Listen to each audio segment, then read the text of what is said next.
आज का हमारा टॉपिक है उत्पत्ति 6 अध्याय, जिसमें मनुष्य की दुष्टता के बारे में वर्णन किया गया है। और मेरे प्रियो, वहाँ पर लिखा परमेश्वर के पुत्र मनुष्य की पुत्रियों के पास गए या उन्हें देखा और उनसे विवाह किया। और वहाँ पर एक शब्द आया, परमेश्वर के पुत्र। बहुत सारे जब इस वचन को पढ़ते हैं तो अनगिनत सेवक इस बात की तुलना, जहाँ परमेश्वर के पुत्र शब्द आने के कारण वो इन व्यक्तियों की तुलना स्वर्गदूतों के साथ करते हैं। कहते हैं कि स्वर्गदूत आए, उन्होंने मनुष्य की पुत्रियों को देखा कि सुंदर है और उनसे उन्होंने विवाह किया, उनसे व्यभिचार किया और उनके द्वारा जो पुत्र उत्पन्न हुए वो दानव हुए। ऐसे करके लोगों के विचार हैं। लेकिन आज हम वचन के अनुसार बात को क्लियर करेंगे कि क्या जो परमेश्वर के पुत्र शब्द इस्तेमाल किया गया है, क्या वो सच में स्वर्गदूत थे या कुछ और बात है। तो आइए उस वचन को एक बार पढ़ेंगे। उत्पत्ति 6 अध्याय, उसका हम पढ़ेंगे 6 वचन, 6 अध्याय उसका 1 वचन पढ़ेंगे। फिर जब मनुष्य भूमि के ऊपर बढ़ने लगे और उनके बेटे बेटियां उत्पन्न हुई, तब परमेश्वर के पुत्रों ने मनुष्य की पुत्रियों को देखा कि वह सुंदर हैं और उन्होंने जिसको चाहा उनसे विवाह कर लिया। तब यहोवा ने कहा, मेरा आत्मा मनुष्य से सदा लो विवाद करता ना रहेगा, क्योंकि मनुष्य भी शरीर ही है, उसकी आयु 120 वर्ष की होगी। अजीजों, ध्यान देकर सुनिए। इधर में लिखा, जब भूमि पर मनुष्य बढ़ने लगे और उनके बेटे बेटियां उत्पन्न हुई। अब यहाँ पर सबसे पहली बात आपको ये सीखनी है, आदम के 3 पुत्र हैं, हाबिल, कैन और शेत। और इन 3 पुत्रों में से एक ने परमेश्वर से बगावत किया, परमेश्वर की वचन से हटा, परमेश्वर ने उसको निकाल दिया और उसको अलग कर दिया। अब ध्यान दीजिए मेरे प्रियो, हाबिल और शेत अपने परमेश्वर की जो उन्होंने आज्ञा पाई थी उनके अनुसार परमेश्वर का भय मानते हुए जीवन बिताया। और मैं आपको बता दूं, बाइबल में पुराने नियम में भी जितने परमेश्वर का भय मानकर जीवन जिए हैं, उन मनुष्यों को भी परमेश्वर के पुत्रों का नाम दिया गया है, केवल स्वर्गदूतों को नहीं। एक वचन आप पढ़ लीजिए, व्यवस्था विवरण उसका 14 अध्याय, उसका 1 वचन आप पढ़िए। व्यवस्था विवरण 14 का 1 वचन, तुम अपने परमेश्वर यहोवा के पुत्र हो, इसलिए मरे हुओं के कारण ना तो अपना शरीर चीरना और ना भौहों के बाल मुड़ाना। इधर में लिखा, तुम अपने परमेश्वर यहोवा के क्या हो? पुत्र हो, इसलिए मरे हुओं के कारण ना तो अपना शरीर चीरना और ना अपने भौहों के बाल मुंडाना। इधर में व्यवस्था को मानने वाले जो व्यक्ति थे, मनुष्य थे पुराने नियम में, जो उसका भय मानकर जीवन चलते थे, उनको भी परमेश्वर के पुत्रों का नाम दिया गया है। और इधर में अजीजों, ये बात स्वर्गदूतों के लिए नहीं लिखी कि तुम मरे हुओं के लिए अपना शरीर ना चीरना और ना अपने बहों के बाल मुंडाना करके। ये बात लिखी मनुष्यों के लिए जो परमेश्वर के विधि विधान को मानते हुए जीते हैं। और परमेश्वर के वचन में उनके लिए आ गया, परमेश्वर यहोवा के पुत्र, तुम परमेश्वर यहोवा के पुत्र हो, इसलिए मरे हुओं के कारण ना तो अपना शरीर चीरना और ना भौहों के बाल मुंडाना। और वचन देख लेते हैं, भजन संहिता, ताकि आपको पूरी रीति से तसल्ली हो जाए कि मनुष्यों के लिए भी परमेश्वर का पुत्र शब्द इस्तेमाल किया जो उसके भय में चलते थे। तो आप एक और वचन देखेंगे, व्यवस्था विवरण भजन संहिता 29 अध्याय, उसका 1 वचन भी पढ़ेंगे। व्यवस्था विवरण 29 का 1 वचन, हे परमेश्वर के पुत्रों, यहोवा का गुणनवाद करो और यहोवा की महिमा और सामर्थ्य को सराहो। इधर में लिखा, हे परमेश्वर के पुत्रों यहोवा का, हाँ यहोवा का गुणनवाद करो हे परमेश्वर के पुत्रो। ये भी शब्द ये जो भजन है ये दाऊद के द्वारा लिखा गया है और ये मनुष्यों के लिए इस्तेमाल किया गया। हे परमेश्वर के पुत्रो यहोवा का, हाँ यहोवा का क्या करो, गुणनवाद करो। एक और वचन देखते हैं, भजन संहिता 2:7 भी देखेंगे इसके साथ साथ, ठीक है।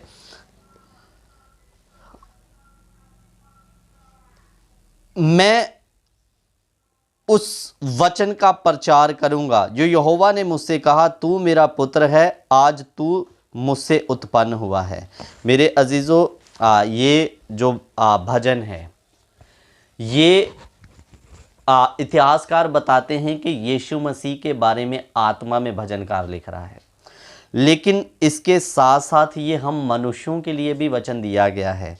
और परमेश्वर का अभिषिक्त जिसने ये भजन को लिखा क्या कहता है, मैं यहोवा का वचन का प्रचार करूंगा जो यहोवा ने मुझसे कहा, तू मेरा पुत्र है और आज तू मुझसे उत्पन्न हुआ है, ठीक है। और ये मैंने 3 आयतें आपके लिए, आपके सामने इसलिए रखा कि जो परमेश्वर का भय मानते हुए मनुष्य उन दिनों में चले हैं उनको भी परमेश्वर के पुत्र कहा गया है। अब मैं बात करूंगा उत्पत्ति 6 अध्याय। मैंने आपको बताया आदम के 3 पुत्र हुए, कैन, हाबिल और शेत। और मेरे प्रियो, एक ने बगावत किया, परमेश्वर ने निकाल दिया, इसलिए वो परमेश्वर की पुत्र नहीं, वो दुष्ट की संतान कहलाया। और वचन भी कहता है कि जो आज भी परमेश्वर के वचन से हटकर चलते हैं वो दुष्ट की संतान है। तो मेरे प्रियो, इसलिए परमेश्वर ने काइन को एक दुष्टता की संतान के साथ तुलना किया गया है। कारण क्योंकि उसने परमेश्वर से बगावत किया, वचन के अनुसार जीवन या परमेश्वर की आज्ञा के अनुसार जीवन जीते हुए ना चला। और हाबिल और शेत की बात करें तो वो प्रभु के वचन के अनुसार चले, इसलिए परमेश्वर के पुत्र कहलाए। तो इधर में लिखा, जब इस भूमि पे बहुत से मनुष्य बढ़ने लगे तो उनके बेटे बेटियां उत्पन्न हुई। शेत का भी वंशज बढ़ा, कैन का भी वंशज बढ़ा, ठीक है। और इधर में लिखा, परमेश्वर के पुत्रों ने मनुष्य की पुत्रियों को देखा कि वह सुंदर है, तो उन्होंने जिससे चाहा उनसे विवाह कर लिया। मेरे अजीजों, यहाँ पर शेत के पुत्रों ने कैन यानी उस दुष्ट की पुत्रियों को देखा कि वह सुंदर है, तो परमेश्वर के पुत्रों ने उनसे विवाह किया। जबकि परमेश्वर का कानून है, परमेश्वर का भय मानने वाला परमेश्वर का भय मानने वाली औरत से ही शादी करेगा। लेकिन मेरे प्रियो, इन्होंने परमेश्वर के विरुद्ध में पाप किया, यानी परमेश्वर के वचन का उल्लंघन करते हुए कैन की पुत्रियों से शादी किया। तो इसलिए इधर में आगे 3 वचन में लिखा, तब यहोवा ने कहा, मेरा आत्मा मनुष्य से सदा लो विवाद करता ना रहेगा, क्योंकि मनुष्य भी शरीरी है, उसकी आयु 120 वर्ष की होगी। यहाँ पर ये आयत मैंने आपको क्यों दिया, अब गुनाह स्वर्गदूत किया, भले ही पुत्रियां मनुष्य की थी, तो इसमें मनुष्य की तो कोई गलती नहीं है, सबकी। तो ऐसे हिसाब से परमेश्वर ने दंड मनुष्य को क्यों दिया, क्योंकि ये परमेश्वर के पुत्र मनुष्यों से तुलना की गई है, स्वर्गदूतों से नहीं। इसलिए शेत के पुत्रों ने ये पाप किया है, तो इसलिए उनकी आयु इस पाप के कारण से घटकर 120 वर्ष रह गई। और मेरे प्रियो, बाइबल में भी देखो, ऊपर में जब आप पढ़ते हैं तो मनुष्य जाति की दुष्टता बाइबल के इतिहासकारों ने लिखा हुआ है। स्वर्गदूतों की दुष्टता करके इसका हेडलाइन ऊपर में नहीं दिया हुआ है।